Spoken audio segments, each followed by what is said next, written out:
मीमांसा civil service academy में आपका स्वागत है। ये लेक्चर हिस्ट्री का है और आज हम समझेंगे सठ दर्शन। ये जो सठ दर्शन है ये टॉपिक आपका मेंस में भी है और ये टॉपिक आपका प्री में भी है। प्री में जो हिस्ट्री है उसका यूनिट 1 में सठ दर्शन दिया हुआ है और आपका जो पेपर 4 होता है एथिक्स का वहाँ पर भी सठ दर्शन है। ठीक है, तो आज हम समझेंगे कि सठ दर्शन होता क्या है एक्चुअली। ठीक है, वो समझने के लिए आपको समझना होगा भारतीय दर्शन की विचारधारा। ठीक है, और इसके बाद हम वन बाय वन सांख्य दर्शन अलग पढ़ेंगे, योग अलग पढ़ेंगे, न्याय अलग पढ़ेंगे, मीमांसा अलग पढ़ेंगे, वेदांत अलग पढ़ेंगे और वो सभी क्वेश्चन को हल करेंगे जो यूपीएससी पीएससी में आ चुके हैं या फिर जिनकी संभावना है आने की। तो 2000 पीएससी का जो प्री होगा, जो भी क्वेश्चन आएंगे वो लेवल क्वेश्चन का हाई हो या लो हो वो आपसे आसानी से डील हो जाएंगे। ठीक है, तो पहले पढ़ते हैं हम भारतीय दर्शन विचारधारा। ठीक है, तो जो भारतीय दर्शन विचारधारा है इसमें 4 विचारधारा आती है। एक है नास्तिक, एक है आस्तिक, एक है अनिश्वरवादी दर्शन और एक है ईश्वरवादी दर्शन। यानी कि भारतीय दर्शन के अंतर्गत नास्तिक दर्शन भी है, आस्तिक दर्शन भी है, ईश्वरवादी भी है और अनश्वरवादी भी है। ठीक है, तो जो नास्तिक दर्शन है वो है जैन, बौद्ध, चारवाक और आजीवक दर्शन। जो आस्तिक दर्शन है वो है सांख्य, योग, न्याय, वैशेषिक, ये मीमांसा ही है और जो छठवें हैं वो है वेदांत। और जो अनिश्वरवादी दर्शन है वो है जैन दर्शन, बौद्ध दर्शन, चारवाक दर्शन, सांख्य दर्शन और मीमांसा दर्शन। जो ईश्वरवादी दर्शन है वो है योग, न्याय, वैशेषिक, वेदांत। अब इन सब का अर्थ क्या होता है ये समझ जाइए। नास्तिक का अर्थ है जो वेदों पर विश्वास नहीं रखते, यानी कि ये जो वेदों की जो प्रामाणिकता है उस पर विश्वास नहीं करते, वो कहलाते हैं नास्तिक। देखना, एक है भारत और एक है यूरोप।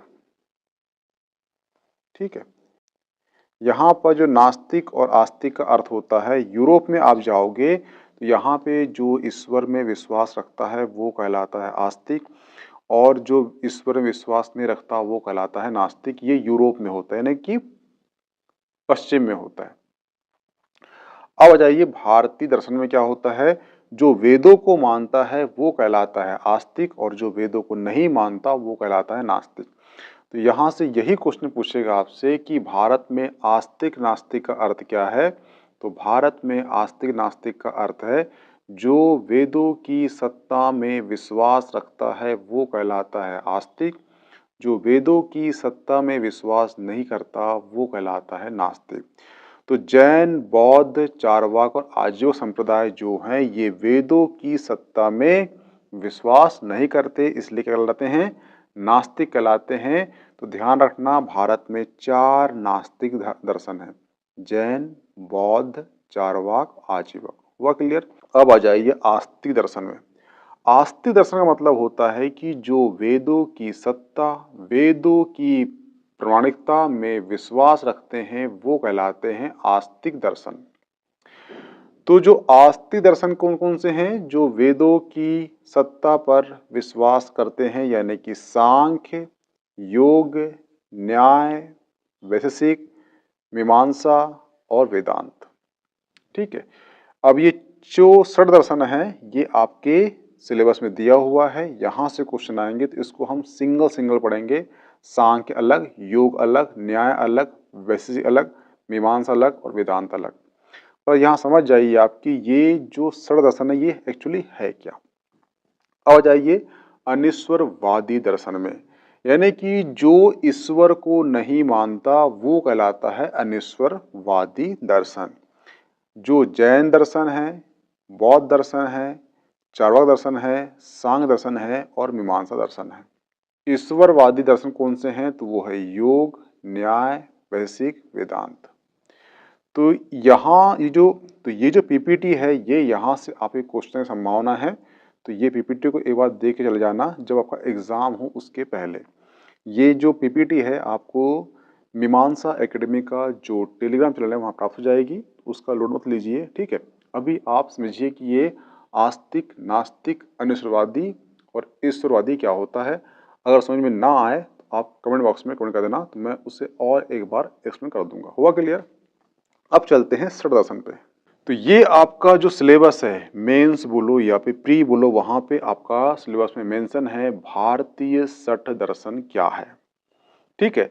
तो षट दर्शन यानी कि ये षट का मतलब होता है 6, यानी कि ऐसे 6 दर्शन को हम षट दर्शन कहते हैं जो वेदों की सत्ता, वेदों की पौराणिकता में विश्वास रखते हैं, उसे हम षट दर्शन कहते हैं। यही षट दर्शन क्या है? सनातन है, दर्शन है। यही षट दर्शन हिंदू दर्शन है।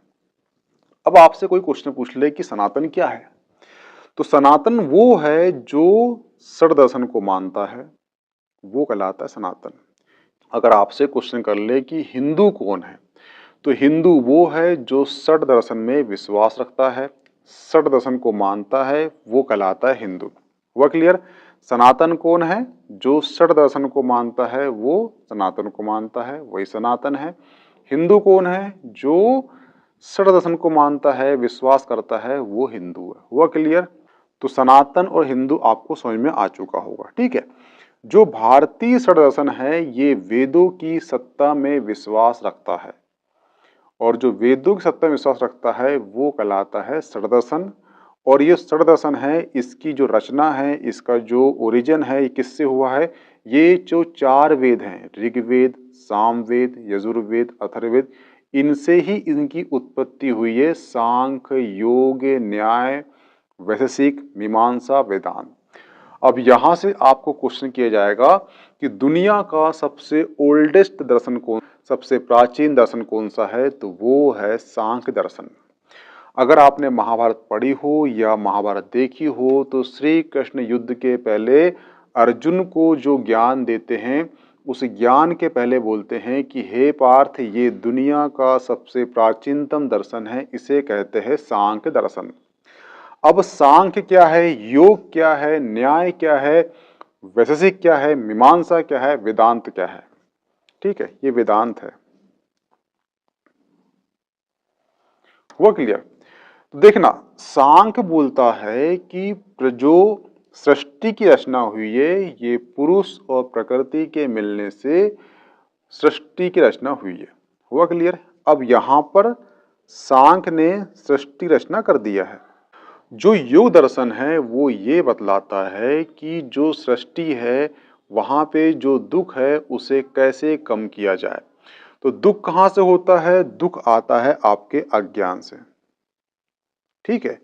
तो जो योग दर्शन है वो आपके अज्ञान को कम करता है और ये बताता है कि तुम अज्ञानी मत बनो, तुम्हारा जो अज्ञान का आवरण है ये हटाता है योग दर्शन। और जो आपको बताता है कि आपका जो संबंध है वो परम ब्रह्म, परम सत्ता से है, आप उसी के अंश हो, ये योग के माध्यम से पता लगता है। इसलिए जो दुख था उस दुख यहाँ पे कम होता है, ठीक है।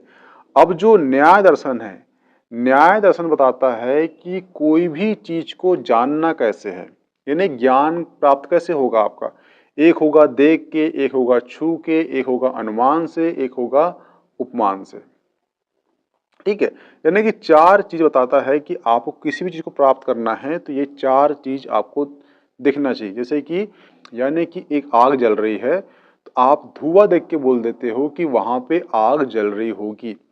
तो ये बताता है कौन सा? न्याय दर्शन बताता है। और वैशेषिक भी वही बात करता है, कौन सा? जो न्याय करता है। अब आ जाइए मीमांसा। अब मीमांसा का मतलब क्या होता है? तो ये कोचिंग का नाम भी क्या है? मीमांसा। मीमांसा का सिंपल सा अर्थ होता है ज्ञान का ज्ञान होना। जैसे कि आप पीएससी की तैयारी कर रहे हो या यूपीएससी की तैयारी कर रहे हो, परंतु आपको सिर्फ पीएससी यूपीएससी पता है, ये मीमांसा नहीं है, ये ज्ञान है आपका। परंतु यूपीएससी और पीएससी में पहले होता है प्री, मेंस, इंटरव्यू। सिलेबस में ये सिलेबस में दिया गया है, इतने सब्जेक्ट हैं, इतने पेपर होते हैं, इतने घंटे लिखना पड़ता है, इसमें आंसर राइटिंग होती है, 2 मार्कर, 5 मार्कर, 11 मार्कर जो क्वेश्चन आते हैं, ये आपको पीएससी यूपीएससी का ज्ञान हो गया। यानी कि आपको यूपीएससी और पीएससी के डीप नॉलेज हो चुकी है उसे कहते हैं मीमांसा। यानी किसी भी चीज का ज्ञान होना वो कहलाता है मीमांसा। अब यहाँ पे दो चीज आपको दिख रही होगी, एक है पूर्व मीमांसा और एक है उत्तर मीमांसा। अब ये क्या है? तो जो पूर्व मीमांसा है वो बात करता है वेदों पर, यानी वेदों में जो भी चीज दिया है वो सत्य बोलता है, वो कर्मकांड हो जो भी हो, ठीक है। परंतु आप आ जाओ कहां पर? उत्तर मीमांसा कहता है कि नहीं, जो भी दिया है वो सही दिया है, परंतु हमें सिर्फ बात करना है ब्रह्म की। अहम ब्रह्मास्मि तत्व तुम असी, यानी कि तुम ही ब्रह्म हो, मैं ही ब्रह्म हूं, सब ब्रह्म है। यानी कि हमारा संबंध किससे है? ब्रह्म से है। वेद सही है, वेदों में जो बातें की गई वो भी सही है। कर्मकांड को मत मानो, उसमें जो दी गई शिक्षा, यानी आपके अज्ञान को जो आवरण हटता है और आपको जो चीज दिखती है वो होता है ब्रह्म, और ब्रह्म का ज्ञान देता है कौन? उत्तर मीमांसा। ये अंतर मीमांसा में हुआ क्लियर? इस समझेंगे हम आगे वन बाय वन, कोई दिक्कत नहीं है। बस यहां समझ जाइए कि षडदर्शन होता क्या है, ठीक है। वेदांत क्या है? तो यहाँ पे पूरे जो वेद हैं, जो उपनिषद है, उसका यहाँ पे अंत हो जाता है। यानी वेदांत जो है प्योर चीज है। जैसे कि मान लो एक पर्वत है, पर्वत कौन सा? वो है पर्वत हिमालय पर्वत। हिमालय पर्वत की आप क्या नापते हो? चोटी नापते हो। तो चोटी क्या है? प्योर चीज है। यानी पहाड़ तो है, तो पूरे वेद हैं, वेद से कुछ चीज हटी हटी हटी, लास्ट में बचा क्या? वो अंतिम पार्ट बचा है, वो है उपनिषद। उसी को बोलते हैं वेदांत, यानी कि उसमें अब कोई भी कमी नहीं है। जो भी चीज है प्योर चीज है उसे कहते हैं उपनिषद। उसी को बोलते हैं, वो अंतिम पार्ट था, अंतिम पार्ट था, इसलिए क्या बोलते हैं? उसे वेदांत कहते हैं। तो ये 6 दर्शन को ही षट दर्शन कहते हैं।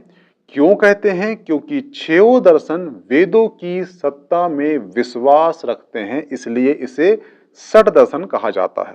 ध्यान रखना, ये क्वेश्चन आपसे ये कभी कर ले कि षट दर्शन में ऐसे कौन से दर्शन हैं जो ईश्वर की सत्ता में विश्वास नहीं करते या फिर अनिश्वरवादी दर्शन है? तो एक है सांख्य दर्शन, एक है सांख्य दर्शन और एक है मीमांसा दर्शन। ध्यान रखना, हुआ क्लियर? ठीक है। तो यहाँ पे आपका जो षट दर्शन का टॉपिक खत्म होता है। कल हम पढ़ेंगे सांख्य, फिर पढ़ेंगे योग, फिर पढ़ेंगे न्याय, फिर पढ़ेंगे वैशिक, फिर पढ़ेंगे मीमांसा, फिर वेदांत पढ़ेंगे। इस प्रकार से आपका वन बाय वन जो षट दर्शन है वो पूरा हो जाएगा। जितने क्वेश्चन यूपीएससी हुए पीएससी में आए होंगे उससे हम डील कर लेंगे। तो आपका जो टॉपिक है ये पूरा कंप्लीट हो जाएगा। तो 2025 का प्री में क्वेश्चन आते हैं तो आपको आसानी से बन सकते हैं। ठीक है, मिलते हैं नेक्स्ट टॉपिक में। Okay, thanks.